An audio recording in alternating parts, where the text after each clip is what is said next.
दोस्तों, आज की कहानी का नाम है एक डरावना सफर। ये कहानी हमें आशीष जी ने भेजी है। ये कहानी उन पर बीती किसी घटना पर आधारित है, लेकिन उन्होंने अपना और अपने गांव का नाम बताने से मना किया है। तो चलिए आज की कहानी को शुरू करते हैं। नमस्कार दोस्तों, मेरा नाम आशीष है और मैं कोकण का रहने वाला हूं। कुछ साल पहले मैं जॉब के लिए अपने गांव से मुंबई शहर आया था। तब मैं भिवंडी में एक प्राइवेट कंपनी में जॉब किया करता था। वैसे वो जॉब जहां मैं रेंट पर रहता था वहां से काफी दूर था, लेकिन मुझे उस काम के अच्छे खासे पैसे मिल रहे थे, इसलिए मैं उस जॉब को छोड़ना भी नहीं चाहता था।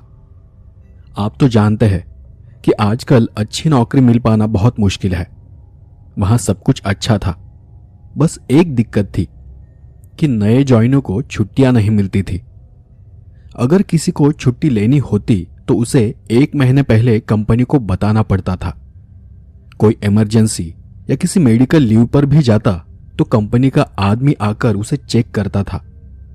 ऐसे हालात में झूठ बताकर छुट्टी पर जाना मतलब नौकरी से हाथ धोने के बराबर था। अब इसमें कंपनी का भी कोई दोष नहीं था। कंपनी अपने वर्कर्स को सारी सुविधाएं वक्त पर देती थी, सैलरी भी अच्छी थी। वो अपने कर्मचारियों का पूरा ख्याल रखती थी और इसलिए कोई भी कंपनी को छोड़कर जाना नहीं चाहता था। लेकिन मेरे साथ एक दिक्कत थी। मैं बचपन से अपने गांव में ही पला बढ़ा था, इसलिए मुझे मेरे गांव जाना, वहां रहना अच्छा लगता था। मेरे सारे दोस्त, सारे रिश्तेदार वहीं के थे। और एक दिन हुआ ये कि मैंने अपने गांव जाने के लिए 5 दिन की छुट्टी की अर्जी डाल दी। मेरे गांव में देवी का त्योहार था जिसमें ग्राम देवता की पूजा की जाती है। वैसे भी जॉब लगने के बाद 8 महीने तक मैं एक बार भी अपने गांव नहीं गया था।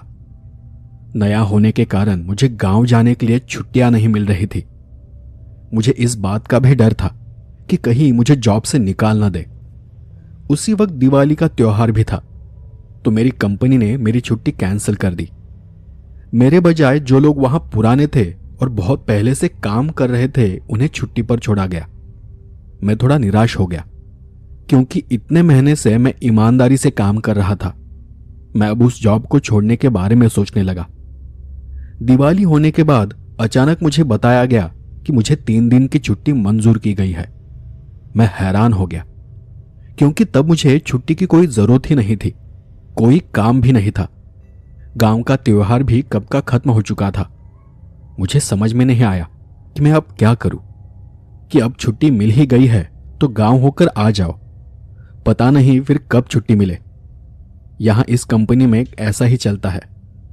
यह मत सोचो कि तुम्हें चाहिए तब यहां छुट्टी मिलेगी। नए हो तो थोड़ा एडजस्ट करना पड़ेगा। कुछ साल बाद सब कुछ अपने आप ठीक हो जाएगा। मैं भी उस कंपनी को छोड़ना नहीं चाहता था, इसलिए सोचा कि छुट्टी पर जाना ही ठीक होगा। और इतने दिनों बाद मुझे छुट्टी मिली थी, तो बिना कुछ सोचे मैंने अपने गांव जाने का निर्णय लिया। ऑफिस से छूटने के बाद मैं रेंट हाउस जाने के बजाय सीधा रेलवे स्टेशन चला गया। वहां जाकर इंक्वायरी की, तब पता चला कि मेरे गांव जाने वाली ट्रेन कब की निकल चुकी है और दूसरी ट्रेन दूसरे दिन सुबह है। मुझे जल्दी से जल्दी गांव जाना था, इसलिए मैं वहां अपना वक्त जाया नहीं करना चाहता था। मैं फिर उसी वक्त बस डिपो की तरफ चला गया।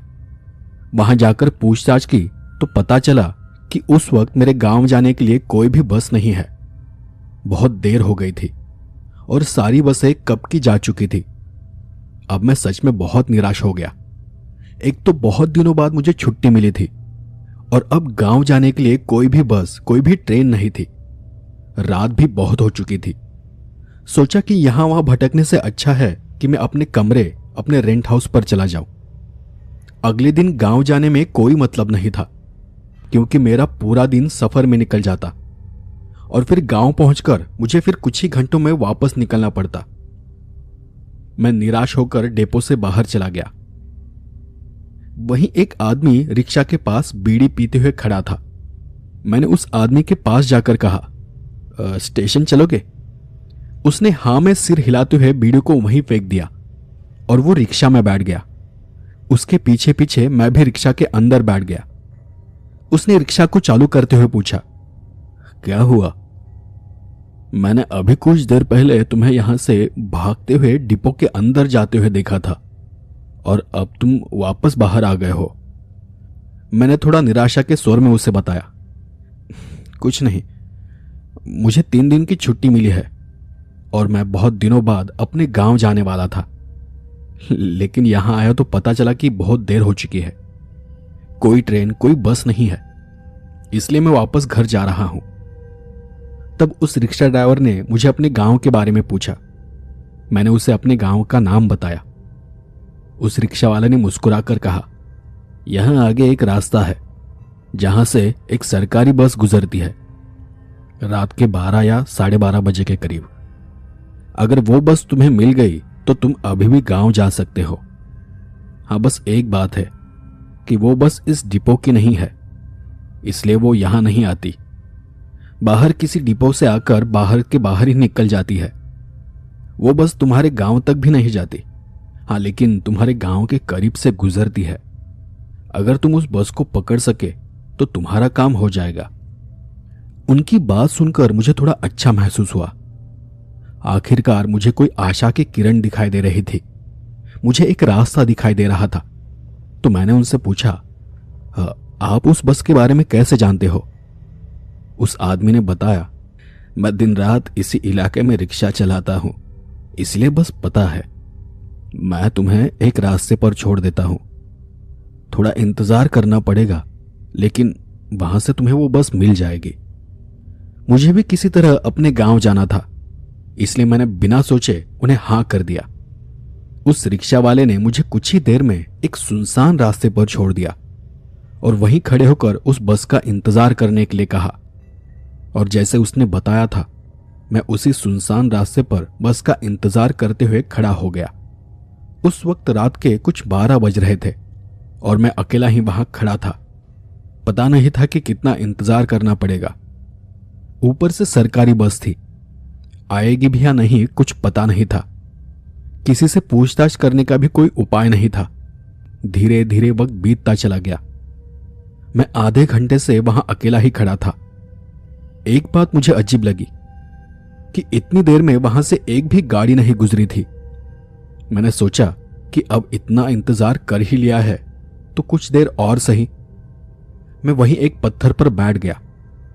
बैठे बैठे मुझे नींद आने लगी थी। वक्त गुजरता जा रहा था।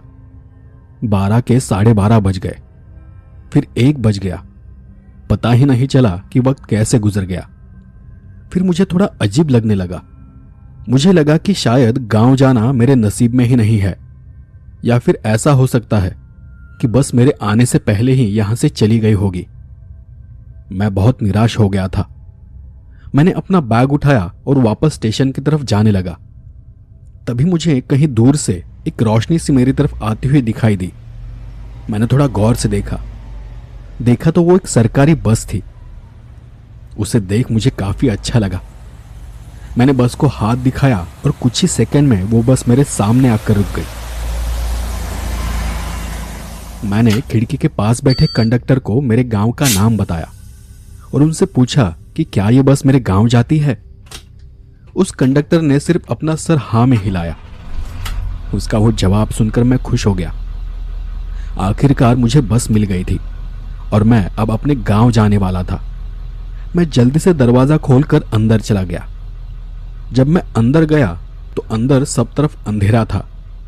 मुझे लगा कि मेरे अंदर जाने पर ड्राइवर लाइट चालू कर देगा, लेकिन न तो ड्राइवर ने लाइट चालू की और न ही कंडक्टर ने उसे लाइट चालू करने के लिए कहा।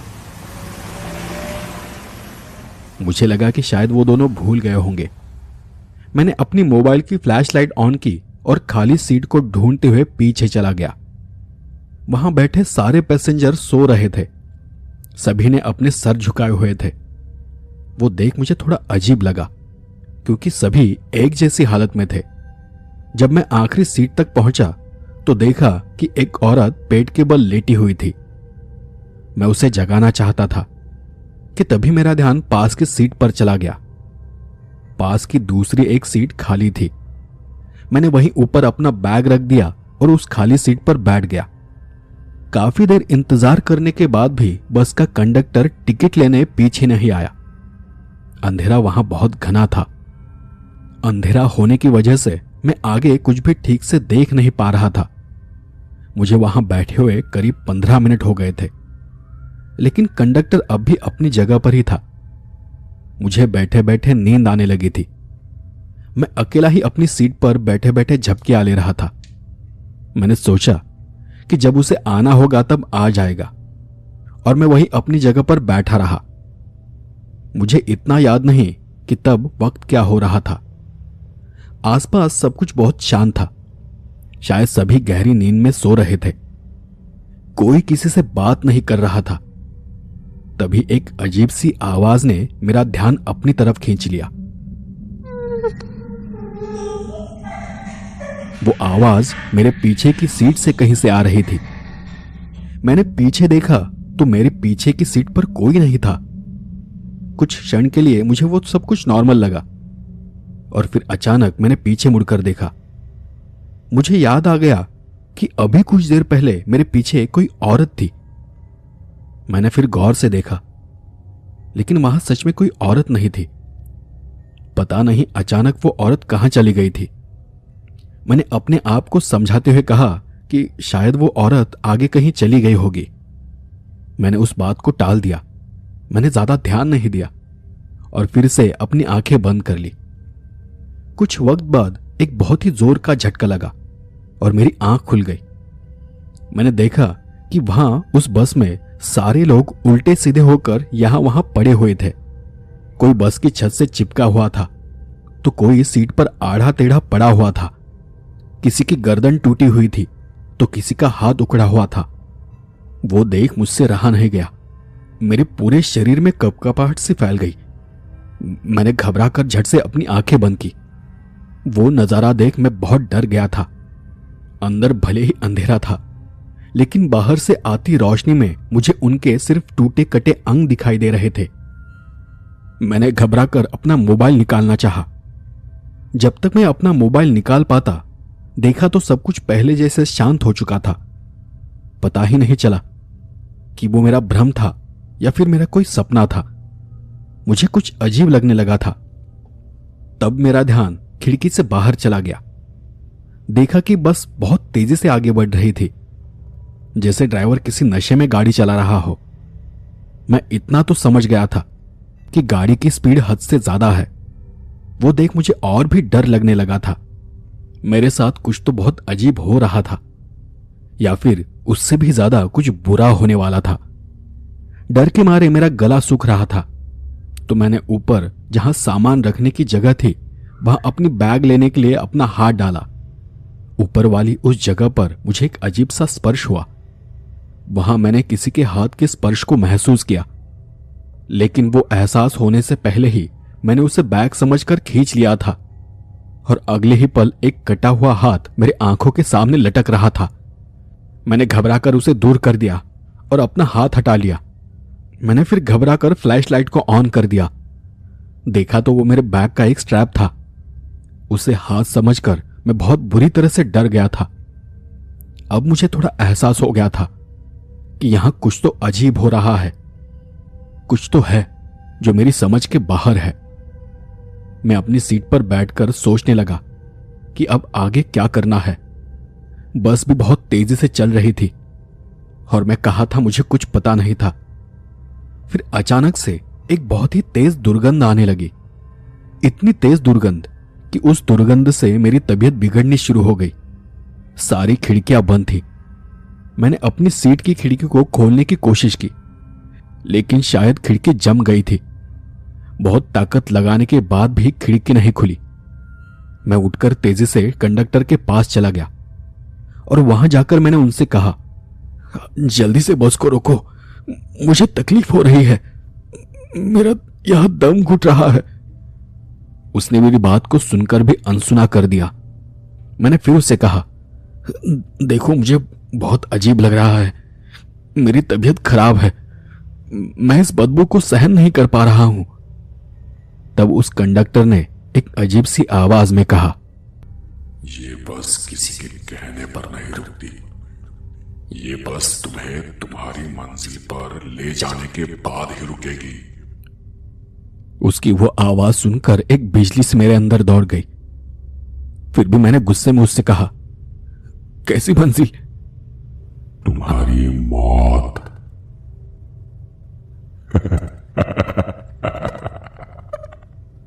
उसकी वो हंसी, वो आवाज सुनकर मुझे बहुत गुस्सा आ गया था। मैं अपनी बैग लेने के लिए फिर से पीछे चला गया। मैंने अपना बैग उठाया और वापस दरवाजे के पास आकर खड़ा हो गया। मैंने एक नजर उस कंडक्टर को देखा और बस के दरवाजे के हैंडल को खोलना चाहा, लेकिन दरवाजा नहीं खुला। वो कंडक्टर बेजान रूखी नजरों से मुझे घूर रहा था। मैं उस कंडक्टर को जोर जोर से चिल्लाकर कह रहा था कि रोक दो बस को, मुझे इस बस से सफर नहीं करना है, मुझे नीचे उतार दो, वरना मैं तुम्हारी कंप्लेंट कर दूंगा। लेकिन वो मेरे बात का कोई भी जवाब नहीं दे रहा था। और फिर जब मैंने ये कहा था तो बस में बैठे सारे लोग एक साथ मुझ पर हंसने लगे।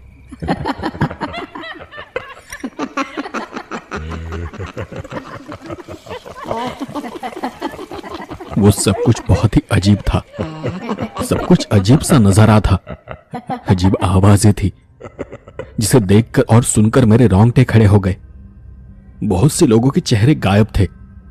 किसी का हाथ नहीं था तो किसी का सिर गायब था। बस कहीं से एक अजीब सी हंसने की आवाज आ रही थी।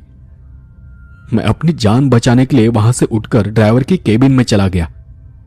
देखा तो ड्राइवर भी मरा पड़ा था और गाड़ी अपने आप ही तेजी से चली जा रही थी। वो देख मेरे हाथ पांव थरथराने लगे। मुझे कुछ समझ नहीं आ रहा था कि ये सब कुछ मेरे साथ क्या हो रहा है। वो सारे लोग मेरी तरफ बढ़ने लगे।